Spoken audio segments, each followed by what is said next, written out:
to the For All the Saints podcast, and I'm ecstatic to have Ben Kjar with us today. Ben, we first connected when I was with my boss, Chris Williamson, and he was speaking at an event in Utah, and we walked in just as you were entering the stage, and it was electrifying. And ever since then, and I got to meet you after, and that was an honor and privilege. And ever since then, I've been like, I have to speak to Ben on the podcast. Just so inspiring. So I'm really excited to speak to you. Thanks for coming on. My man, one of my favorite memories was being back in the green room and sitting down with you and just catching up and connecting and just seeing what you're doing to change the world. It was so fun. And I think God calls us to be on some stages sometimes. And sometimes that spirit just ignites us. Right? It was so funny. Chris Williamson, when he came out as one of his first times on stage, and guys, if you don't know who that is, and you're listening around the world, Ben and Chris have been able to make such a massive impact around the world, and it's just been so cool. But it was so funny because he came out and he said, "Man, it was so funny. I thought Ben, because of his energy, was on cocaine." And it was hilarious because you know what? When God just fills you and you feel like you're in the right spot, I call it God's positioning. You feel enlightened, you feel energized, you feel passionate. And in those moments when I come off stage and I have the opportunity to talk openly about God and his principles and his values that are everlasting, I feel for lack of better words, that high, that spiritual high that you just want to feel forever. And my encouragement to everyone listening is how do you get in the position where you feel like you're on that spiritual high always, and other people are like, I'll have what he's having, right? And Yeah. it's a gift now more than ever in these times that can be dark, that can be dreary, that can be tough around the world. How do we get in a place that we feel energized, we feel enlightened, and we feel like we can change the world?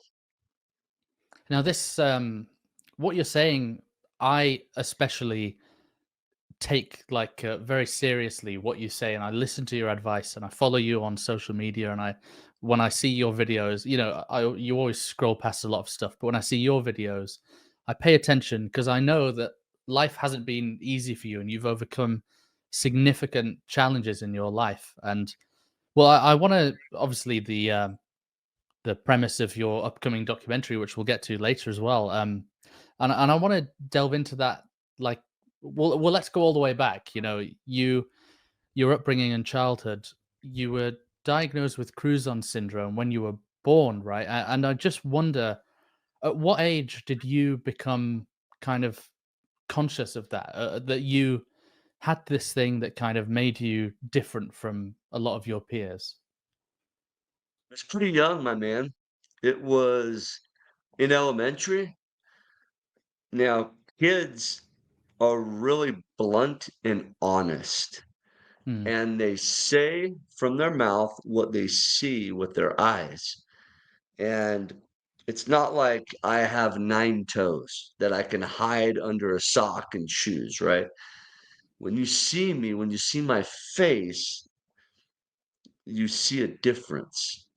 I'm in social media for a reason, Facebook, right? It's like the Hmm. first introduction to people oftentimes.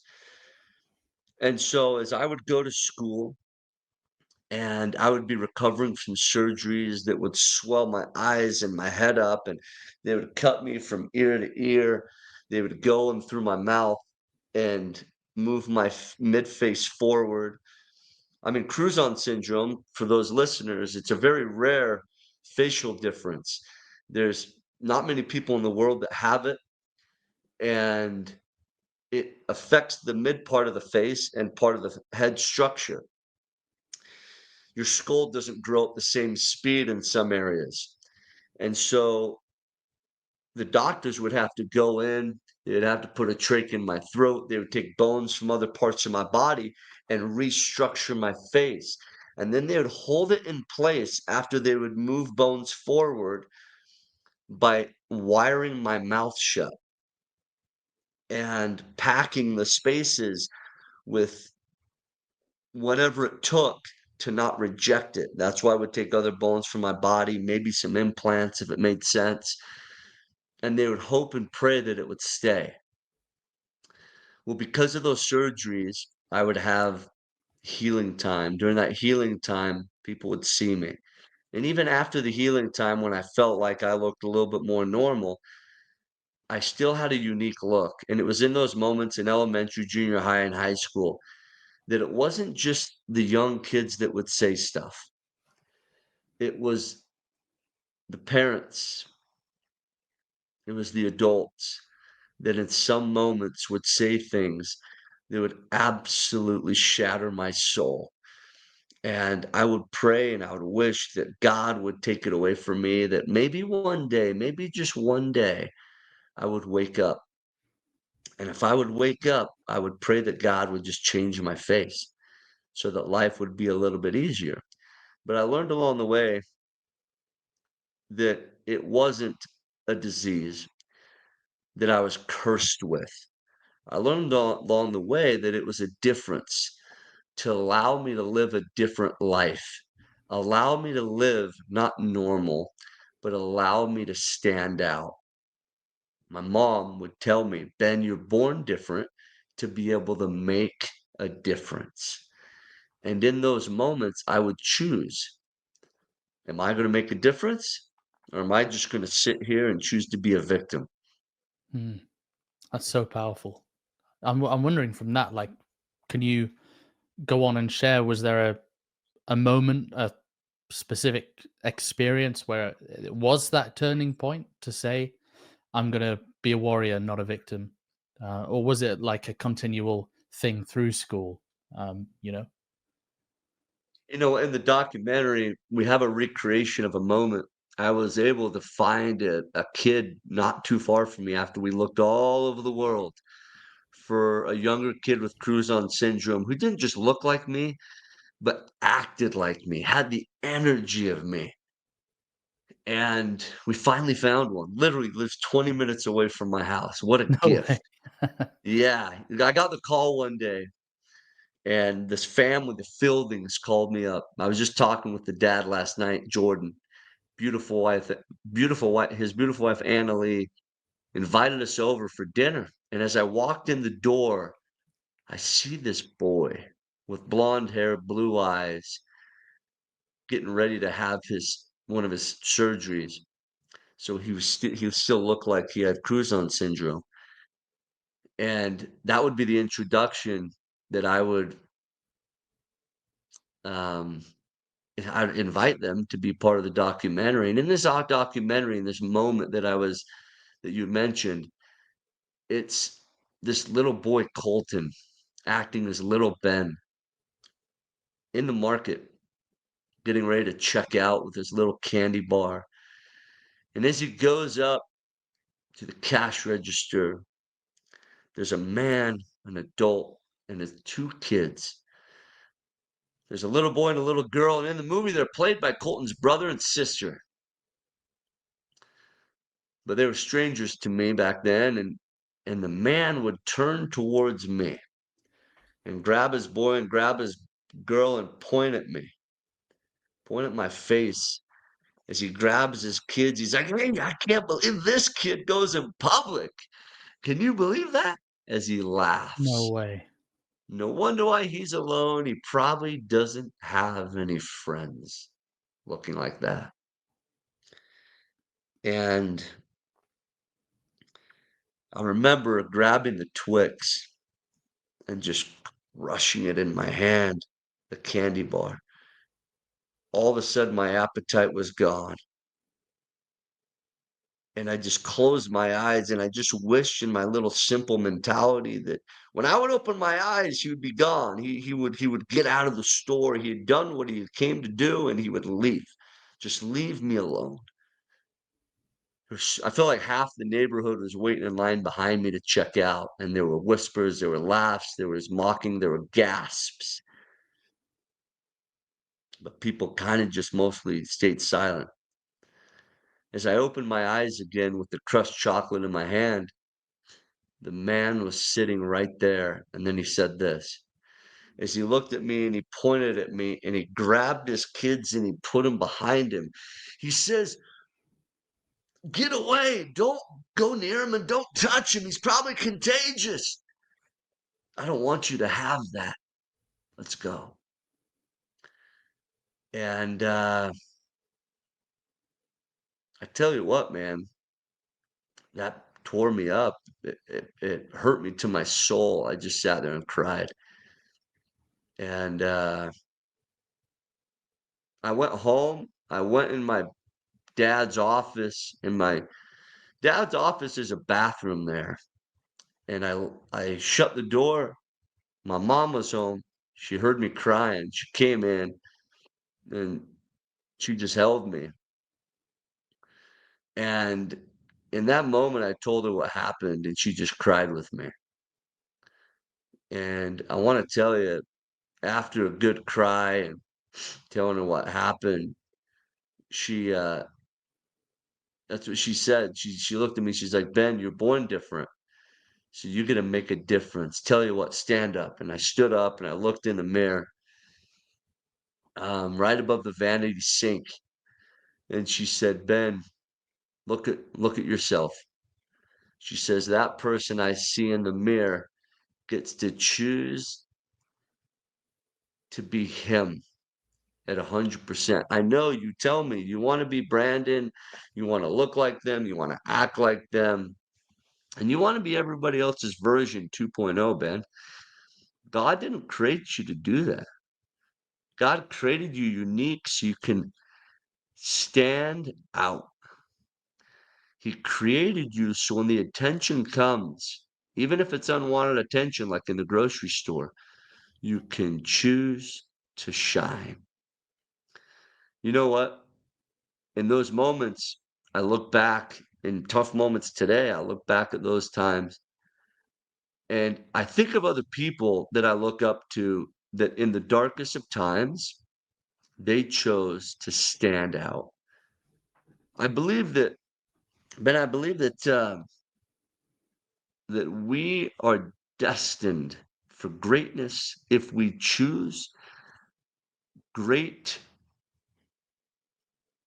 reactions after tough times. For an example, Jesus Christ, when he was on the cross, and he's literally dying. He's in his last breaths of his life, bleeding, with a spear in his side and nails in his hands and his feet. He literally looks down at those betting against him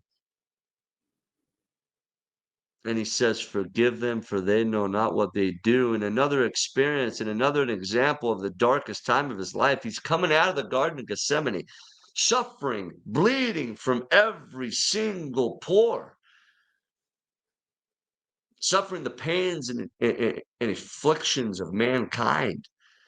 He comes out and his 11 homies had slept on him, had slept to where the guards had came in, and another one of his best friends had betrayed him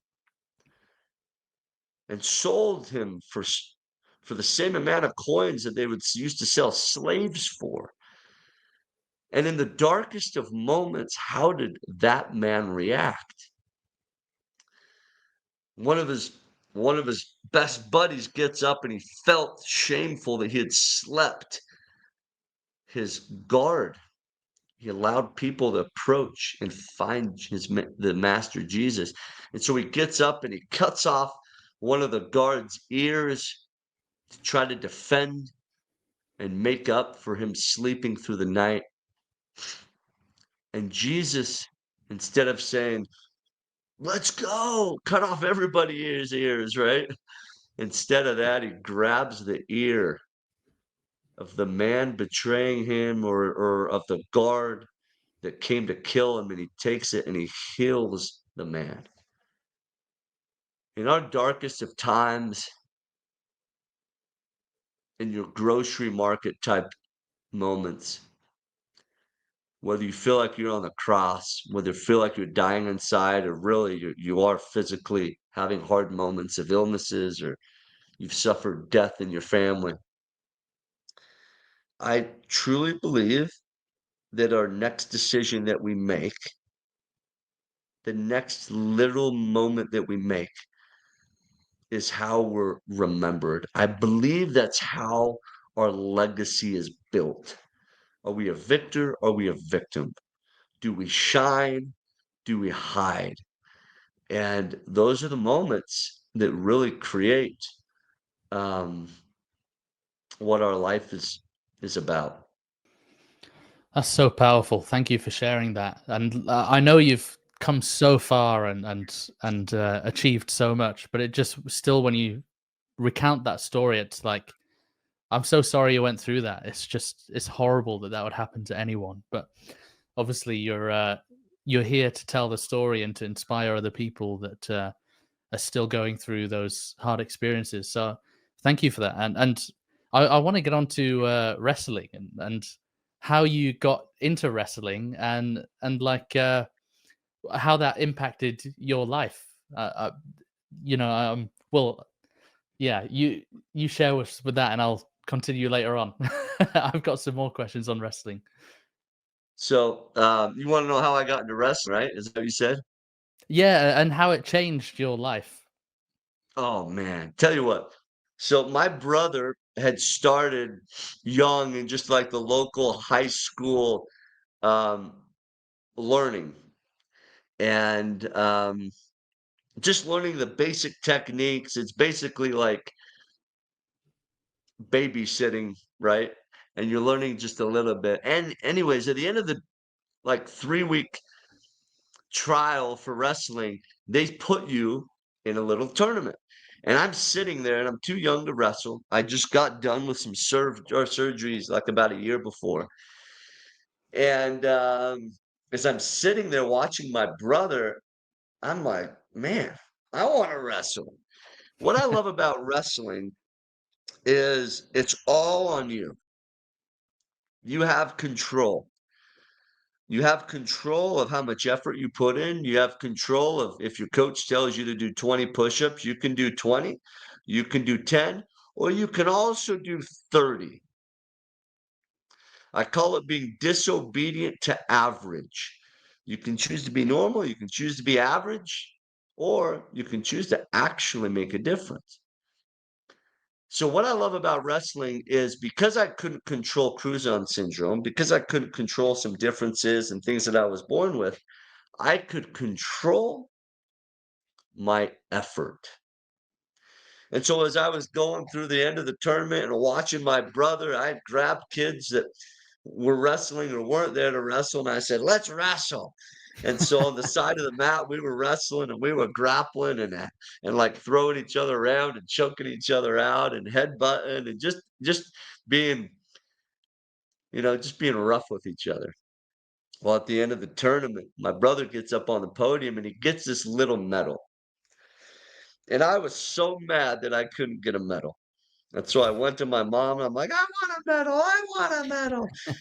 And then finally, the director of the tournament, who ended up being my high school wrestling coach, Bart Thompson, came up to me and he put me up on the stand and he gave me this little medal. And he said, "I'm going to give you an award for wrestling the most kids at the tournament." And in that moment, my man, in that moment, it energized me. It taught me a little bit that, you know what? Even if you're not part of the tournament, you can create your own experience and create your own competition. And so right then and there, I decided that I would jump in head first and that I would choose a sport that would allow me to get results, not based upon anybody else, not based upon a goalie, a forward, not based upon a quarterback or a point guard in basketball. It was based upon me. It's like if I go down and play poker, it's not based upon just luck of the draw. It's based upon me doing more work than everybody else. And if my coach told me to do 20 push-ups, I would choose to do 25 because I knew at the end of the tournament, a gold medal was given to one individual. And I bet that one individual probably chose to do more work than everybody else. Probably chose that when he or they didn't want to do it, guess what? They chose to do it anyway. That at 5 or 6 or 7 a.m. in the morning, when they were too tired and sore from the day before, even though they didn't want to do it, guess what? They wanted to be a champion more. And so I chose that, guess what? In that in that sport, I can choose to do more. I can choose to make a difference. And nobody else could tell me that I couldn't be a champion. And Crouzon syndrome was something I couldn't control, but wrestling was. And so I Mm, can control the result by how much work I did. And so in life, I've learned two things: how to make a difference and how to stand out in life is looking yourself in the mirror and treating yourself extremely kind.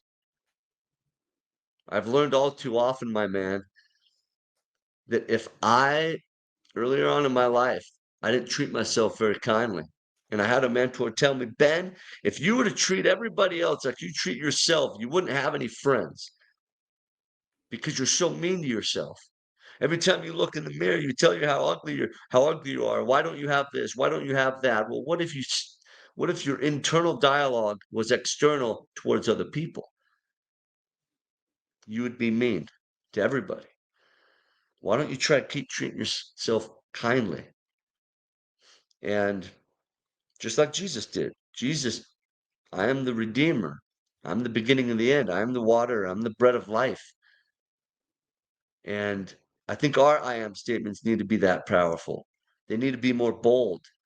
We deserve to have our I am statements be so strong to define us in who we are, the Son of God, the daughter of God. We're strong, we're powerful, we're capable. And then, secondly, do the work. Just like Jesus, go heal the people, go spend time meditating, go do service. And I believe as we do the work and as we treat ourselves kindly, our lives can be an instrument in the service of not just ourselves, but other people. mhm. You soared to the elite levels of wrestling and became, this champion athlete. And I'm wondering, were some of the driving factors to pushing you to success? Um, because obviously that is like unnatural success. Most of us don't reach those levels of success. So you are unique in that. And do you think that, say, that terrible grocery store incident and things like that, do you think this was a way of you being able to channel those things to something positive, that was almost fuel to the fire for you for pushing even harder and pushing more to become so successful?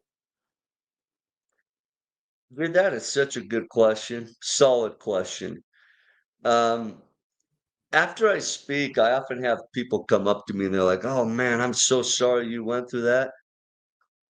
I'm not. I'm not sorry. I'm so grateful I went through that. I'm so grateful I had the opportunity to learn that lesson. And so as we go into these hard times, realize it's not a dead end. It's a new beginning. It's an opportunity to rise. In wrestling, I loved it. I love the sport. I love that I could push myself. I love that when I lost, that's what motivated me. Some people are more motivated by wins than losses. I'm more motivated by losses. And so when I would lose, man, I never forget on my documentary, it talks about this. One of my best buddies, his name's Nate. And I just lost a big tournament. And that night, I had a decision. Could I go home and pout and cry like I did after the supermarket, or could I choose to become better? His brother, Nate's older brother, was driving home about midnight. It was on a weekend, a Saturday night, and he saw me running down the street sprinting. until I almost threw up 3 times. Why? Because I had a tournament coming up, which was our state tournament. And because I lost that tournament, the regional tournament, I would not go in the tournament ranked number 1. I would go in ranked lower down, and I would have to wrestle the number 1 guy in the semifinals. I'd have to go through hard competition, and I knew if I was going to be the state champion that I had put myself out there to be, then I would have to put in more work. So the question is, are our downfalls, are our failures, are they dead ends or new beginnings? Are our losses something that we learn from? Is it a L for loss or L for learn? Well, I think it's a learning opportunity. I know every time I lost, I learned more because I took it more serious than every time I won. Every time I won, man, I was celebrating. It was fun. I did not go back to my film. I did not go back to my tape like I did when I lost. When I lost, man, I was hungry, and that's what it's taught me. Every time I've sinned, every time I've gotten a little bit further away from God because of whatever addiction I chose into or whatever weakness I had, that's what brought me closer to God. That's what brought me closer to being who I am meant to be. One of my biggest fears, my friend, is this: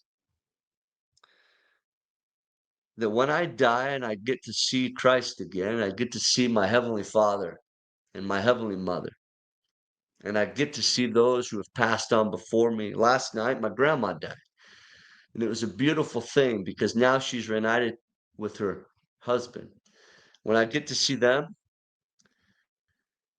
my prayer is that God doesn't see me and say, Ben, that was a really cute effort, my man. That was a really good try. And then he's like, I want to introduce you to somebody. And then he introduces me to who I was supposed to be, Hmm. the man that I was supposed to become, the Ben Care top level version, full potential, capacity. That's the individual I was supposed to be. My prayer is that when I meet that person, I recognize them because it's me. It's like I'm looking in the mirror. It's not a stranger. It's not something that I'm intimidated by. My prayer is that I've fulfilled that calling and that I did what I was here to do. That's my prayer. Every day I show up and I do my best to live in my broken state, right? We're all just imperfect, but we live the best we can and we fall, but we get up again. We're so weak, but we still go. We fall, we fall back, but guess what? We fall forward. And we love even though it hurts. Every day, it's not just about feeling good. Sometimes it's just about feeling more, right? Hmm. Knowing that life isn't about being numb. It's sometimes knowing that the pain is good for us, knowing that it's for a greater cause, and knowing that there's a light at the other side of that darkness. And so you walk anyways. And you earlier you told us of the incredible support that you had from your mother during some of your difficult moments. And touching on that, you're married now and you've got a family and you've talked about Nate, your best friend, and I wonder in your journey to success and overcoming difficulty, how important has it been having that support network for you and those relationships? Bro, it's everything. Everything. Guys, if you don't have your 12 apostles, start finding them. I like that. Serious. And some of them will betray you. Some of them will sell out. And guess what? You're going to love them anyway. You're going to love them anyway. And sometimes when those people that you surround yourself sell out, maybe they're doing it for a reason you never knew. Let me give you an example. Ben, I was teaching a lesson one time in church, and I was talking about Judas. And I said, wasn't he such a bad man? Wasn't he such a bad man? Let's talk about how bad of a dude he was that sold out and betrayed him. And yet there was a guy in the back of the room, and I'm so grateful he was disobedient to average. And he spoke up, even though it probably wasn't popular. And he said, "Can I make a comment?" And I said, "Sure, sure, yeah, let's make a comment. Let me hear you." And he said, "Ben, do you absolutely have any clue what Judas's job was? Do you know what his calling was when Jesus brought him out to be a part of the 12 apostles? Everyone had their callings. Do you know what his was?" I'm like, "I don't know if I do." He said it was to fund raise money. And I Hmm. said, hmm. He said, "Do you know how many times he had probably fundraised money before? And do you know how many times he had seen the man Jesus create miracles and get out of predicaments?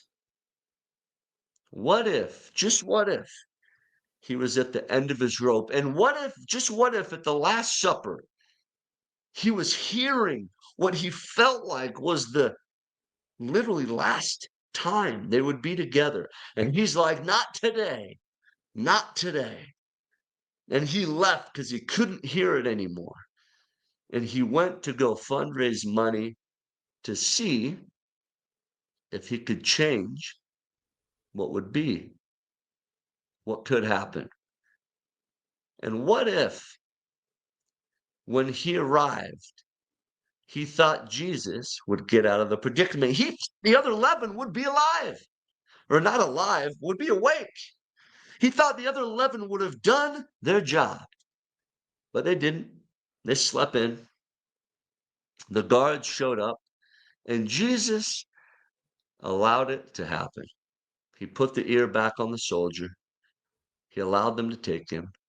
And in that moment, he realized he made a mistake. I say that because what if you get those friends? What if you get those family members who along the way, they make a mistake? I'm going to tell you this. It may be something worth forgiving them for. Because maybe, just maybe, they didn't realize the detriment of what they did. Well, Judas did, and we all know the outcome. He went and just couldn't take it. I want to tell you, there's people in your lives that are gifted to you. Before this life, they were gifted, they were paired to you. My parents were, my siblings were. Are they perfect? Heck no. Man, we're imperfectly beautiful, though. And so I know you guys out there listening to this have an anger in your heart at some time for someone who's betrayed you. I want to tell you that it's okay. You're going to be able to give them an olive branch. You're going to be able to forgive them because you're going to need that forgiveness too. And maybe they didn't know what they were doing in the moment. Maybe there was an intention that we just didn't know. Like maybe Judas had. And so, brother, there's always an extended perspective that we get to also see. Forgive them, for they do not know what they do. And man, if that is that a lesson for us to absolutely follow and learn from. I don't think I knew that side of Judas either. I'm gonna have to read up about that after. That's really interesting. Yeah, I didn't know that. And actually, speaking about church, could you share a bit about your faith journey with us? Because obviously, when you're doing your speaking gigs and whatever, it's kind of it's not necessarily to a Christian audience, perhaps, or it's not the theme of the conference or something like that. But I'd love to hear that about your faith journey and perhaps what role faith has played in your life and through these experiences. Brother, you're so kind to ask. I'm so grateful you did because when you're being paid on stage, I've literally had people that have, when I've mentioned God, they slap my hand, man. They're like, "Don't ever do that." And I had a group one time say, "Hey, would you please talk about servant leadership?" And there was a one slide where I showed Jesus washing the feet of the apostles during the Last Mm. Supper. And man, they loved the message, but man, did they hate that.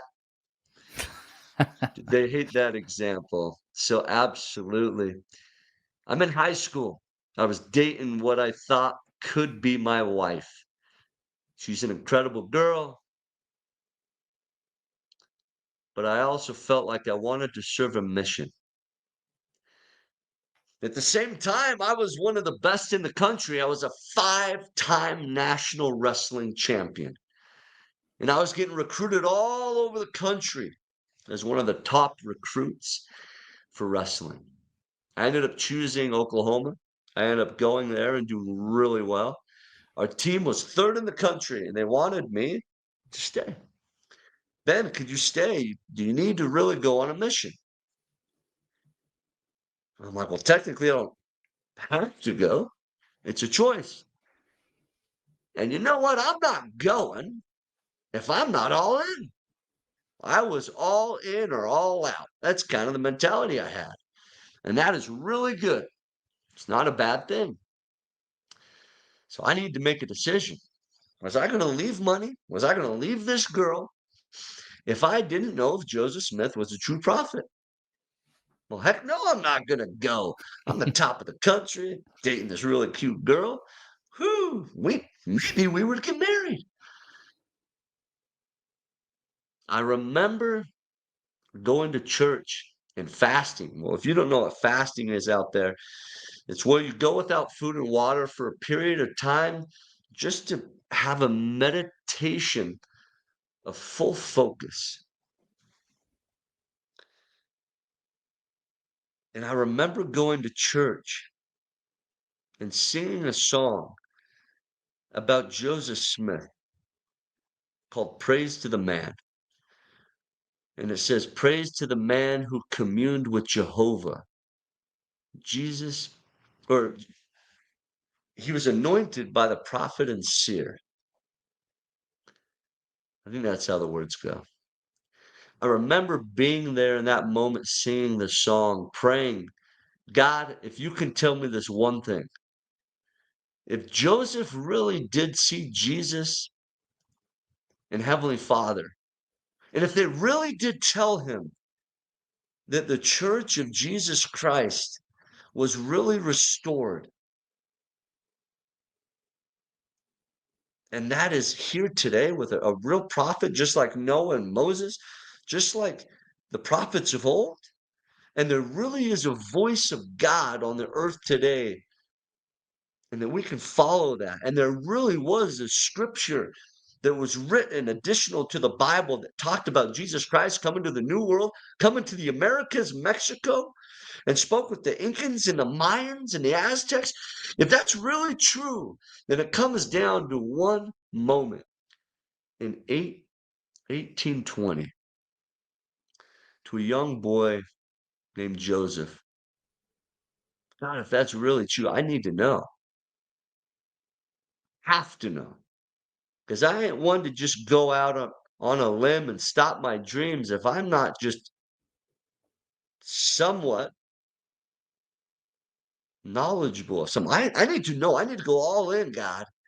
and I'm leaving stuff that I've worked my whole entire life for. I have to know it. I had been praying and praying, and this fast was the culmination of this experience that when during that song, I was just enveloped with the Spirit of God, knowing that every single word that I was saying was true. That in New York, in that in that grove of trees, that our Heavenly Father and Jesus Christ literally spoke to Joseph. And they said, you know what? Just like prophesied in the Bible, there would be a foundation of this church as it was built before with prophets and apostles. And there would be a falling away, there'd be a darkness, and there'd be a time for a restoring of all these things. And it happened. And the Book of Mormon would be written, it would be true, it would be translated, and that Jesus Christ would live to run his church. And brother, when I felt that, I knew immediately what I had to do. And it was to go on a mission. I went on a mission 2 years later than the normal missionary probably would. Everyone back then was leaving at 19 years old. When I went to the missionary training center, I turned 21. And what a gift. Because I knew that every day I would choose to be obedient, but also choose to be disobedient to average. I wouldn't choose to walk from door to door. I would run from door to door because I knew if people could experience what I experienced, they would know. And so what? What does all that mean? It means that there's a living prophet today. So what does that mean? It means that there's a guy like Noah building an ark, theoretically, saying, guys, the rains are coming. The storms of life are coming. You better be prepared. And what does that mean? It means that our prophet literally today is saying, you better get food storage because things are happening. And just like Joseph of Egypt, I think we're living in a time of plenty, my man. And the tides are about to turn. And our prophet for a long time has said, store up, store up preparations because things are happening. And everybody knows what happened in 2020. I think that was a test. I think the shelves emptied so that we could be prepared for the next, what would happen in Egypt. Everyone had to go to Egypt because they had prepared, because Joseph had communicated to God and he had prepared so that when that time happened, everyone had to come to them. Well, I tell you what, if you study anything that's happening with what's happening in the church, with farms and investments, that time of plenty is happening right now. And there will be a famine in the land. And I'm telling you, get your house in order. Get your house in order spiritually, physically, mentally. Prepare yourself because there will be a time of famine. And there will be a time where we will get to be prepared. Just as the 10 virgins fill the oil in the lamp so that when the bridegroom comes, when Jesus comes, you'll be able to know. You'll be able to be prepared for yourself, to put the oxygen on yourself and then put the oxygen on other people. So that's my testimony. That's my journey. And it's not just why it worked for me then, but why it works for me now. Why today we choose to worship a God that's living. Why today we choose to follow a God that is that guides us with 12 apostles and an organization that makes sense. That's so cool. Thank you for that. And I'm thinking as you speak there and picturing you on your mission and thinking, fast forward however many years, you have a brilliant documentary coming out about your life that is has I mean Tanner Christensen, TC Christensen, who I met once. I'd filmed something with him in England, and you've got Jared Hess on board. That's insane. You've got like how what does that mean to you, especially coming through what you've been through and the success you've achieved now that you actually have a documentary being made of high quality about your life? That must be insane, right? Oh my gosh, brother, it is such a gift. It is such a gift to be able to I mean, I believe just like scriptures of old, they're literally journals. Mm. Guys, if you're not documenting what you're doing, you're not writing your personal scripture. What if what if Nephi, right? What if John? What if Matthew? What if Mark? What if Luke wouldn't have sat down and written out what they saw? Well, it just so happens, brother, you are doing it. You're a perfect example. This right here today is a living journal. You're doing it, brother, long after you're gone. Your first child that's going to come in the next little bit, brother, they're, you know, in years to come, after you pass on to the next life, is it a boy or a girl? A girl. Your baby girl is going to sit down next to her kids, your grandkids, and going to be like, look at what dad did. Look at what grandpa did. Look how cool this is. How he filmed this stuff. And instead of having to read, they're just going to be able to watch with modern day technology. And they're going to see everything that you did. They're going to see your testimony. They're going to see other people. They're going to see the groups of people around the world that you inspired, brother. A modern day apostle, a modern day leader, a modern day teacher. You're doing it, man. You're doing it. And some people have the opportunity to just impact others. Why? Because they choose to put themselves out there.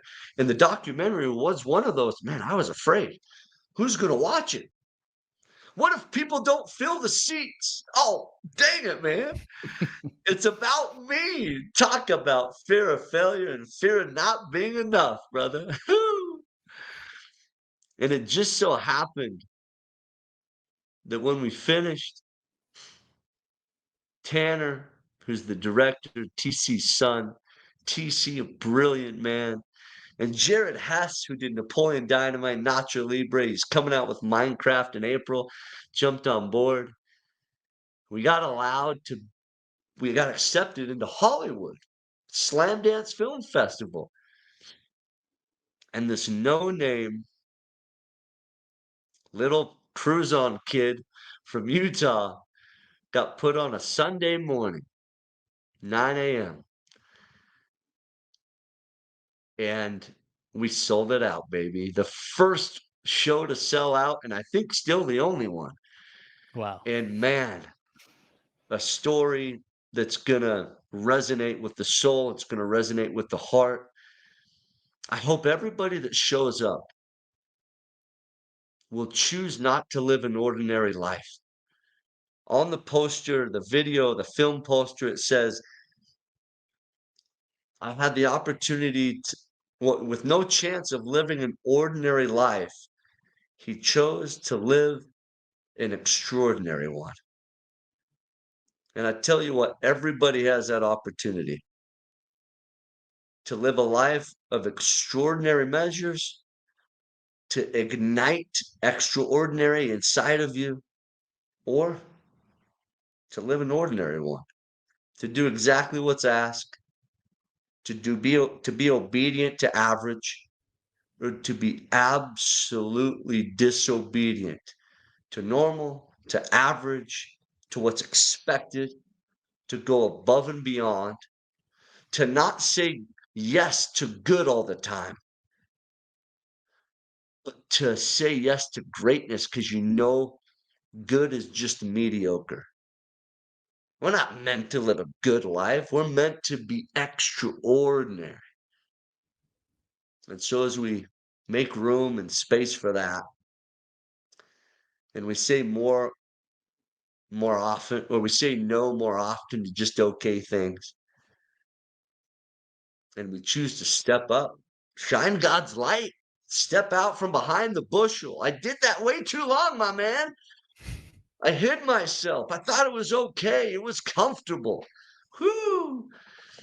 I'm going to challenge you to put on the adult diaper because it's scary.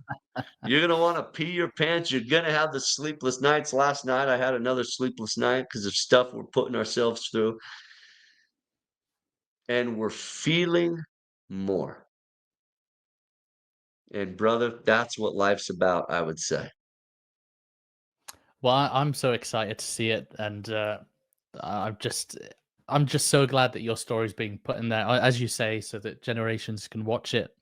Um, and thank you for all that you do. I mean, I feel like we could speak for hours, but this has been amazing. And well, can you share where people can find you, and do you know when we'll be able to watch the documentary? Will it be available pretty soon?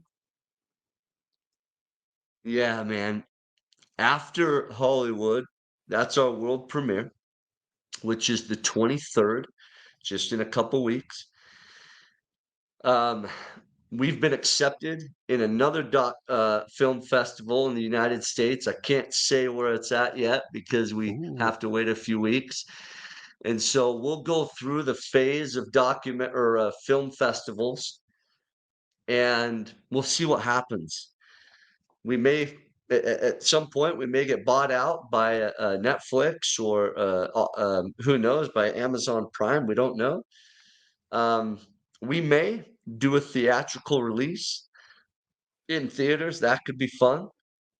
But how people can follow me to follow that journey will just be on social media. My name is Ben. My last name is Kjar. It's kind of a crazy Danish last name. Kjar. You pronounce it Kjar. Come and follow me. I want to be your friend. I want to say hi to you. I want to collaborate with you. I want to cheer you on. I want to be your cheerleader. I want to bring value in your life. And then they can also go to standoutfilm.com. Standoutfilm.com. That's what the movie's called. Stand Out. When I had the opportunity to hide, when I had the opportunity to play small, my mom invited me to stand out and shine my light. And I think that's what we're all meant to do. Well, I'm so glad you did, and this is exciting. I'll put all the links in the description so that people can get it easily. And thank you again, Ben. Thank you for all that you do, but thanks for spending some time with me today. Brother, God bless you, man. Thanks for shining your light. Thanks for letting me do the same. And brother, you are just the first time I met you, I'm like, this man is a person that just has the kindest soul. And I love how you step in the batter's box and you swing for the fences, my man. I love it. I absolutely love it with the godly courage that you have. I'm just so grateful you allowed me some time today. God bless you, brother. So grateful for you. Thank you. You too. You too. Thanks for watching For All the Saints. This show needs your help to grow. Please like the video, comment your thoughts, subscribe to the channel, and share this with someone you think would enjoy it. Thank you.